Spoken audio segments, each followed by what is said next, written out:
Dios les bendiga a todos. Amén. Que Dios los siga bendiciendo. Amén. Bueno, por lo menos pasaron las elecciones. Gloria a Dios. Primer sábado después de la elección, tengo entendido.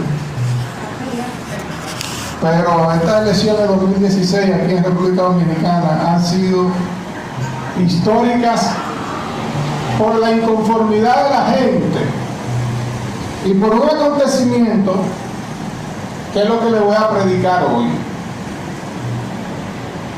Y voy a tener como texto base segunda de Samuel, capítulo 6. Segunda de Samuel, capítulo 6. Vayan buscándolo. Ese va a ser el texto base de mi mensaje de hoy. Aleluya.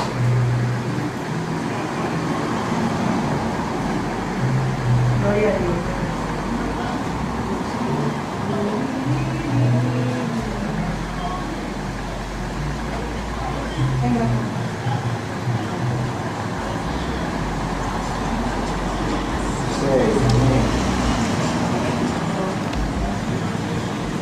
Segunda de Samuel, capítulo 6, con un amén comenzamos. Bueno, leemos esta palabra en el nombre de Jesús y dice: David reunió de nuevo a todos los jóvenes de Israel, 30,000. Entonces David se levantó y partió con toda su gente que estaba con él, de los hombres de Judá, y fueron a Geba para trasladar desde allí el arca de Dios, porque había invocado el nombre de Jehová, de los ejércitos que mora entre los querubines. Luego colocaron el arca de Dios sobre un carro nuevo y la transportaron desde la casa de Abinadab, que estaba en Geba, Usa y Ahío, hijos de Abinadab, guiaban el carro por los extremos. Transportaron el arca de Dios desde la casa de Abinadab, que estaba en Geba, y Ahío iba delante del arca. Mientras David y toda la casa de Israel celebraban jubilosamente ante Yahvé, tocando instrumentos de madera de cedro y de ciprés, con arpa, con lira, con pandero, con tamboriles y con címbalo, al llegar a las eras de trilla, Usa extendió su mano hacia el arca de Dios y la sujetó, pues los bueyes se soltaron de sus arreos. Entonces se encendió la ira de Yahvé contra Usa, y Yahvé lo hirió allí por haber extendido su mano, y murió allí junto al arca de Dios. David se disgustó porque Yahvé irrumpió contra Usa y llamó a aquel lugar la brecha de Usa o Pérez Usa del día de hoy. Aquel día David tuvo temor delante de Jehová y dijo: ¿cómo podré traer a mí el arca de Yahvé? Y David no quiso traer consigo el arca de Dios a la ciudad de David. E hizo David que la llevaran a casa de Obed Edom el Geteo. Vamos a dejarlo hasta ahí. Palabra de Dios. Gracias, Padre, por esta oportunidad. Te pedimos, Señor, por los hermanos que no pudieron hacer acto de presencia, pero también te pedimos por los que están aquí presentes, para que seas tú cuidándolos, bendiciéndolos, protegiendo, y que el mensaje de que se predique esta noche sea para edificación de todos nosotros. Te lo pedimos, Señor, en el nombre de Jesús. Amén. Vayan a sentarse. ¿Por qué yo busco este texto? La parte central de este texto es que con las intenciones no es suficiente. En este texto que vimos aquí vemos que Usa, mientras David transportaba el arca, vio que el arca se iba a caer porque los bueyes se soltaron de los arreos. Usa sujetó el arca para evitar que el arca se cayera, pero ¿qué sucedió con Usa? Fue cortado por el Señor. Usa no estaba autorizado a tocar el arca. Dios había establecido entre sus reglas quienes estaban autorizados a tocar el arca. Y además, no tan solo de eso, en sus reglas ha establecido cómo Él quiere que se haga todo, en especial para los cristianos, para los creyentes, para los que le siguen. Si queremos adorar al Dios de Israel, tenemos que someternos a las reglas del Dios de Israel. Yo no puedo adorar al Dios de Israel con las reglas de un Dios hindú o con una regla del Popol Vuh de Centroamérica. Si voy a adorar al Dios de Israel, tengo que someterme a sus reglas. Muchas veces nos vamos en intenciones. Tengo la intención, tengo el deseo. Pero no nos detenemos a ver si esas intenciones verdaderamente le agradan a Dios o van de acuerdo con lo que Él establece. Si yo cometo algún delito, Dios me libre, vamos a poner otro ejemplo. Si alguien comete algún delito o se le acusa de haber cometido algún delito, la única forma que judicialmente se tiene para determinar si es culpable o no es el código. El código de procedimiento criminal y el código criminal. Porque pueden decir que cometió una o tal violación, pero de ser culpable o ser inocente va a ser determinado por la medida en la cual infringió o no el código. Y si los abogados de la defensa logran demostrar que la persona no violó el código, bueno, la persona es inocente. Ahora, si la parte civil constituida o la fiscalía o la parte acusatoria logra demostrar que sí violó el código, bueno, es culpable. Pero hay algo escrito. Donde no hay algo escrito, cualquier discusión es un disparate. Pero cuando hay algo escrito, eso que está escrito, que mantiene las reglas, que mantiene el orden, es lo que puede llevar al equilibrio, es lo que puede llevar a la paz y a la tranquilidad. A veces en debates bíblicos, en redes sociales, en reuniones, en conferencias, entre personas, en la cual solamente pierde el que no tiene una base bíblica para justificar lo que está diciendo. Y puede brincar, puede patalear, puede zapatear, puede vocear, puede llorar, puede hacer lo que le dé su gana. Si no tiene una base bíblica, no gana. Aún y ponga la boca de este tamaño y el otro se calle. ¿Por qué? Porque al final de cuentas, cuando estamos hablando de las cosas de Dios, cuando estamos hablando de Dios, cuando estamos hablando de las reglas de Dios, de lo que a Dios le agrada o de lo que a Dios le desagrada, tenemos que irnos a las Escrituras. No podemos irnos a una doctrina personal. No podemos irnos a supuesta experiencia que hemos vivido. En estos tiempos finales ese espíritu de error anda fuertísimo. Y existe cierto temor a confrontar a las personas. No sé por qué. Hay miedo de confrontar a las personas. Oye, esa persona está predicando un mensaje completamente antibíblico. Esa persona está diciendo que Dios le dijo algo que si yo lo comparo con la Biblia no es verdad. Pues porque no se lo decimos. Jesús, aleluya, gloria a Dios. Ok, usted no quiere decirlo en público, no se lo diga en público, pero dígaselo en privado. Hermano, ¿de dónde usted saca eso? Ah, que Dios me dijo. Pruébamelo a la luz de las Escrituras, porque se supone que en Dios no hay contradicción. ¿Qué nos enseña el apóstol Pablo, el Espíritu Santo a través de Pablo en las epístolas? No hagan nada fuera de lo que está escrito.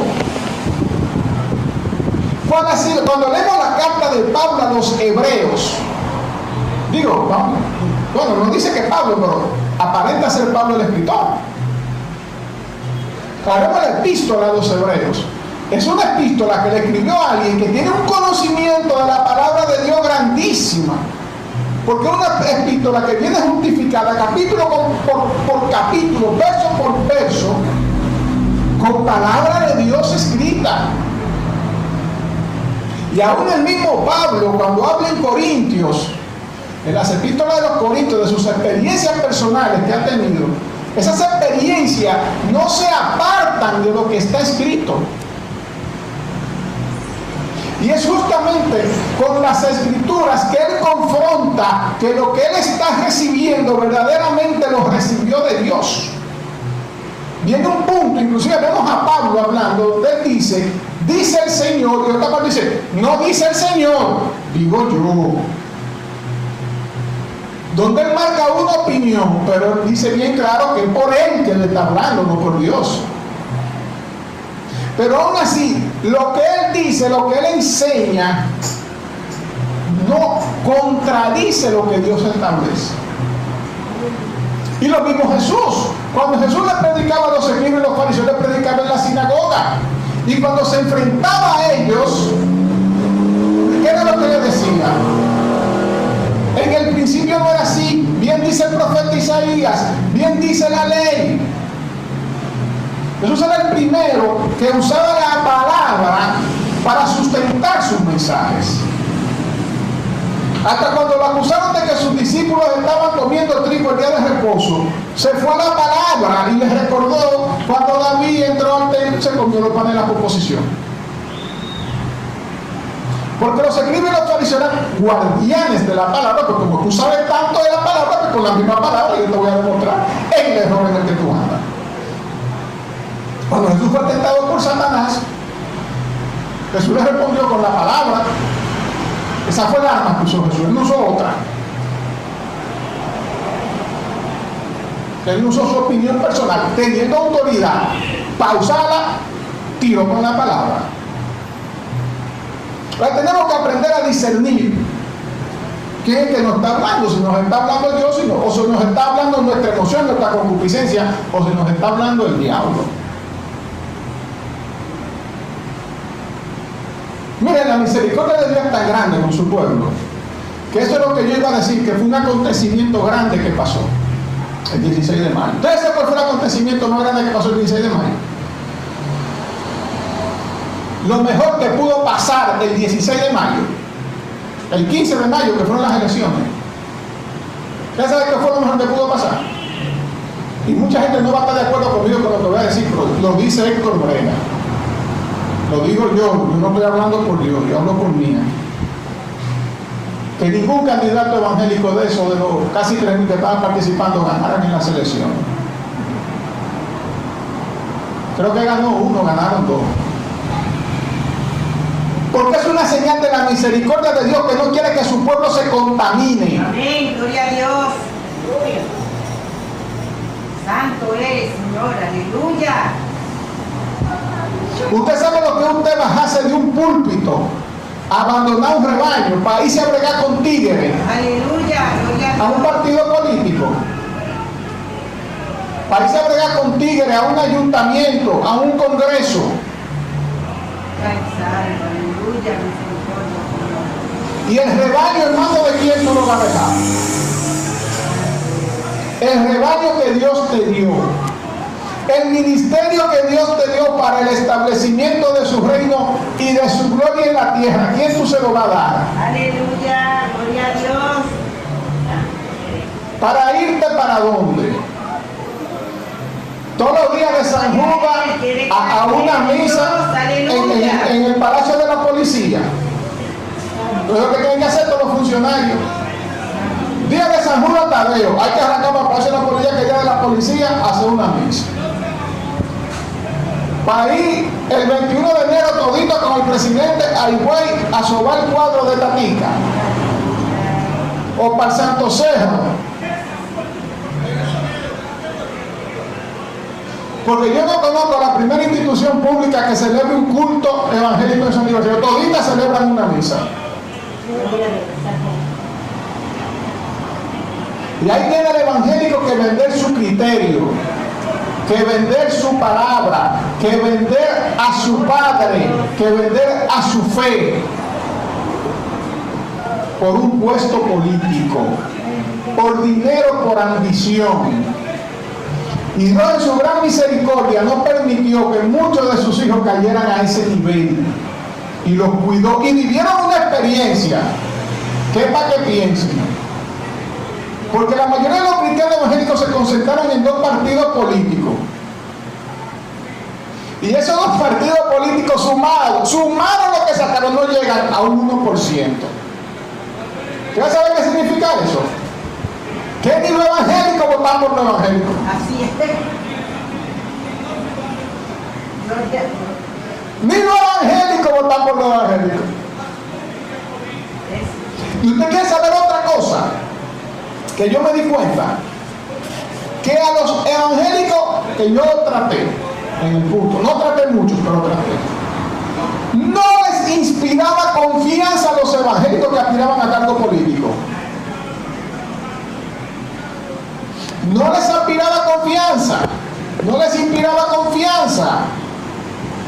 Cuando se supone que estamos unidos en un mismo sentir, en un mismo espíritu, que se supone que si Dios le dijo a una persona de esa, lánzate que yo te respaldo, que ese sentir no nada más se lo tuvo que poner a él, tuvo que ponérselo a una comunidad para que se moviera, echar el voto por él, esa persona ganara como una forma de respaldo de Dios. Ahora, muchos de ellos van a tener que explicar que Dios fue que lo llamó ahora. Porque muchos fueron a púlpitos y muchos fueron a programas de televisión y decir, el Señor me dijo que Él me apoyaba, el Señor me dio el llamado y yo lo cogí. Ay papá, ni un uno sacaste. Pero tú vienes a ver el voto que ellos mismos marcaron por ellos, hasta nulo se marcó.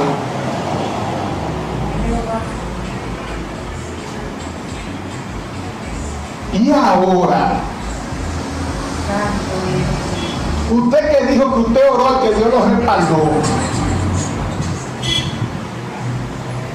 ¿qué usted le puede decir ahora a la gente? ¿Usted qué sabe qué va a pasar ahora? Que ahora el dedito de Satanás se va a levantar y va a decir, ahorita aparece una lista, eso usted lo puede tener seguro, que ahorita aparece una lista en YouTube o en Internet. Fulano de tal falso profeta, porque desde que un evangélico se equivoca le ponen la etiqueta de falso profeta. Y ahí andan candidatos que perdieron, reclamando un triunfo que no lo alcanzaron. Ya, señores, cállense la boca, ustedes perdieron. Y denle gracias a Dios que evitó que a ustedes les fuera peor. ¿Cuál es la situación ahora, el día de hoy en República Dominicana? Hay pueblos que están prendidos en candela. En el transcurso de la semana, Nagua peleando, Tamboril peleando, Pedro Brán peleando, en San Pedro, en el país entero peleando.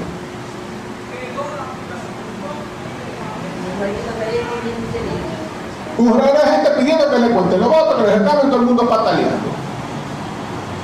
Fueron limpios, fueron sucios, yo no sé, yo ni voté.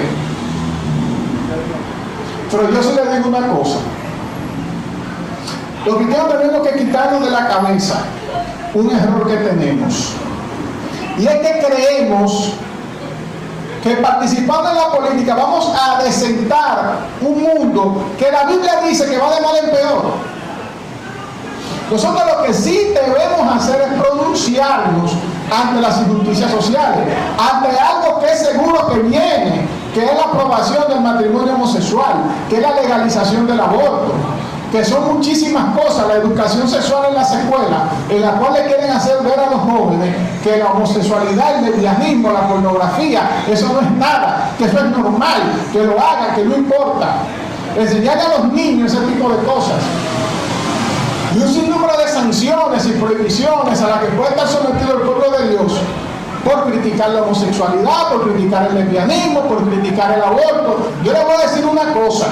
Si por eso van a meter preso, que me vayan buscando un rinconcito en la Victoria, porque de que lo voy a criticar, lo voy a criticar. Aquí en la calle y donde sea. Lo que a Dios no le agrada, no le agrada, y lo voy a decir.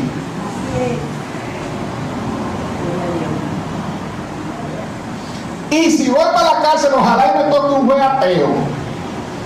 Porque si me toca un juez cristiano, usted puede tener seguro que si ese me tranca, ese está feo con Dios. Porque si yo por defender la palabra de Dios, uno que dice que es cristiano me condena, ese está feo con Dios. Mejor que me agarre un juez ateo y no un cristiano. Y no es que yo sea lo más, pero la palabra de Dios tiene que respetarla. Entonces, no es con intenciones, es con la realidad.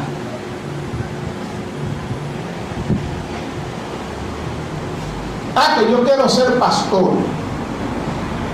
Métase en 1 Timoteo 3, métase en Tito 1 y lea ahí los requisitos para ser pastor. Cuando una empresa quiere un encargado de control de inventario, pone un anuncio.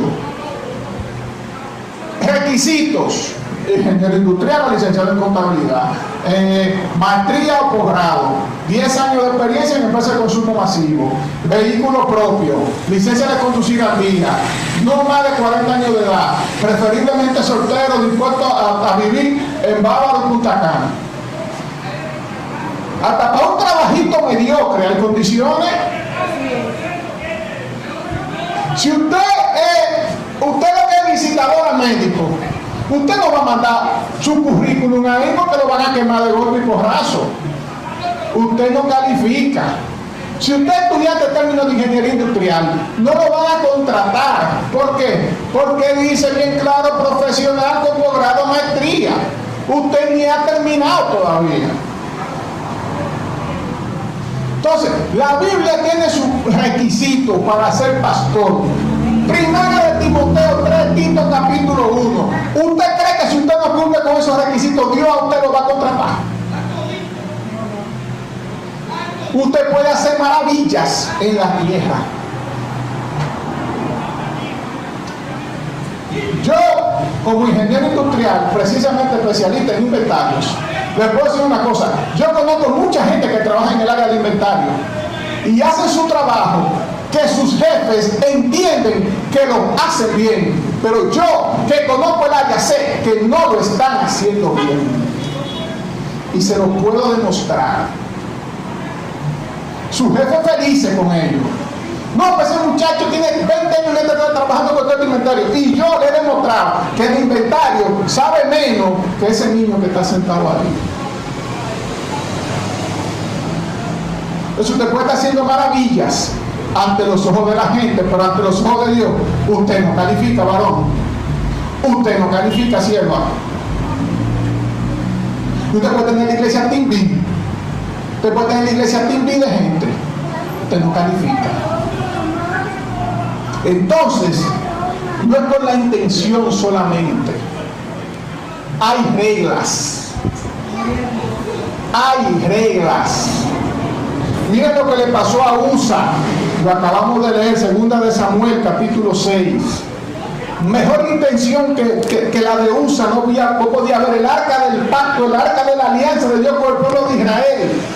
Lo más sagrado, lo más grande que el pueblo de Israel tenía, se iba a caer.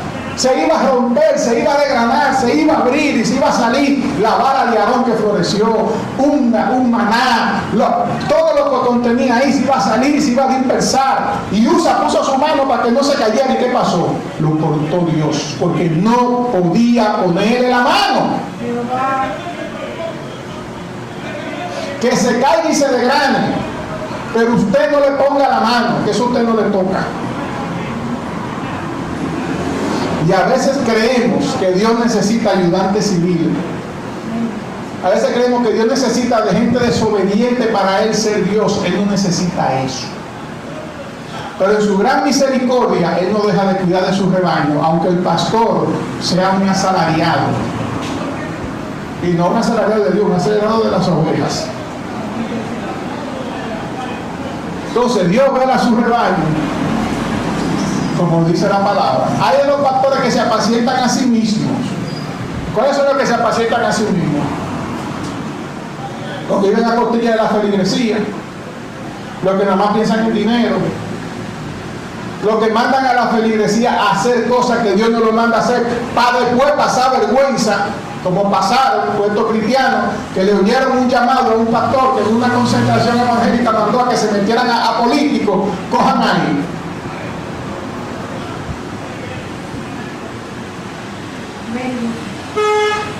Sigan oyendo la voz de hombre.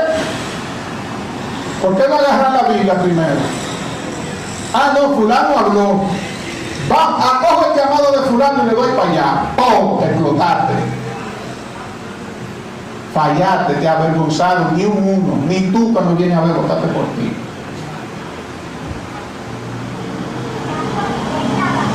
Cuando tú vienes a ver, hasta ayunaron. Ayunaron 10 días antes de las elecciones.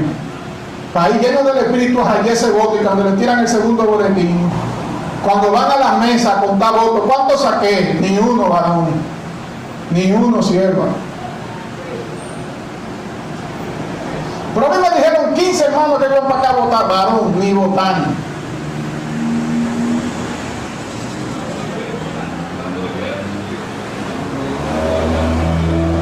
¿Usted quiere saber? Nosotros tenemos una campaña, los evangélicos, todos los evangélicos tenemos una campaña. 28 de mayo del año 2016, sábado próximo, Día Mundial de la Evangelización. El mundo entero, todos los países del mundo tirados a la calle evangelizando.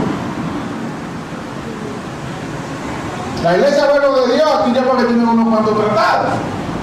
Ojalá puedan conseguir más, yo voy a ver si consigo algo más. Para el 28, los hermanos Verbo de Dios salgan a regar tratados. 1, 2, 3, lo que sea. Pero el 28 de mayo, esa es la campaña que tenemos que hacer nosotros. No buscarle votos a ningún charlatán. Buscarle gente a Cristo. Porque la condición del mundo es para atrás que va. Y Cristo no quiere que nosotros nos metamos de que a políticos, para evitar lo que ya él dijo que va a pasar, porque él no va a cambiar de opinión porque fulano ganó para diputado. No, eso va el Apocalipsis y Mateo 24. Él no lo va a anular porque ganó fulana que quiere ser diputada y es sierva de Dios. Eso va. Eso tiene que dársele cumplimiento. Ahora, ¿qué es lo que él quiere? Que nosotros vayamos y anunciemos el reino de Dios a la gente. Esa es la campaña de nosotros. 28 de mayo. Así que ya ustedes saben, eso es lo que nos toca. Y recuerden, hermanos, este mensaje que predicamos hoy. Esto no es cuestión de intención. Recuerden lo que le dijo también el profeta Samuel a Saúl. Se complace Dios más en la obediencia que en el sacrificio. Como obstinación, como pecado de idolatría, como pecado de hechicería para Dios es la obstinación. ¿Qué es la obstinación? Insistir uno en hacer las cosas sin consultar con Dios fuera de lo que Dios establece. Dice la Biblia también. Pero hay un detalle, hay gente que no cambia su criterio. Esa cabeza no hay quien se la voltee. Dice la Biblia que es mejor encontrarse con una osa a la que le han robado su cachorro que con un necio que insiste en su necedad. ¿Ustedes lo que una osa que le han robado su cachorro como está? Miren que a ese pájaro no se le pegue, que se desfleca cualquiera. Así mismo es un necio que insiste en su necedad. Una gente que sabe que te equivocas y no quiere cambiar su criterio. Mejor encuéntrate con una osa y no con una gente así. Hermanos, Dios los bendiga mucho. El hermano Uribe le manda bendiciones y dice que viene pronto por acá con su esposa, porque esta es su casa también. Y tiene un buen mensaje para esta iglesia, un llamado que el Señor tiene para esta iglesia. Yo hablé con él y de verdad yo sé que fue Dios que habló. Así que Dios los bendiga a todos. Amén.